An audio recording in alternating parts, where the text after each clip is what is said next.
Mysterious Jupiter is the most massive planet in our solar system. Now, NASA is preparing to send the pioneering Juno spacecraft on a one-year mission to study the stormy gas giant. Its mission?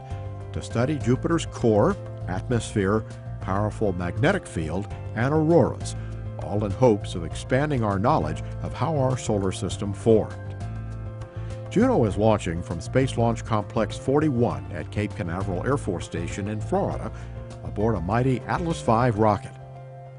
The spacecraft arrived in Florida inside a U.S. Air Force C-17 cargo plane, touching down April 8, 2011 on the shuttle landing facility at nearby Kennedy Space Center. From there, Juno was moved to the high bay at Astrotech Space Operations in Titusville, where technicians readied it for launch. Several critical pieces had to be installed, including a high-gain antenna used for communications, and all three power-producing solar arrays, which also were deployed and put through illumination testing.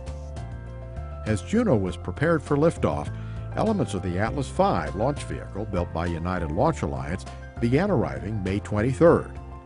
The booster stage arrived at Cape Canaveral Air Force Station skid strip aboard a Russian Antonov cargo aircraft. 2 days later, the Centaur upper stage followed. The Atlas V booster was hoisted into liftoff position inside the launch complex's vertical integration facility on June 13th. Then the rocket's 5 solid rocket boosters were attached. The rocket Centaur upper stage arrived at the launch pad June 24th. But before Juno could join its rocket, it had to pass the spin test, a final check of its weight and balance. Juno was deemed ready to fly, then placed into the 2-piece payload fairing that will protect the spacecraft during the first 3.5 minutes of the climb to space.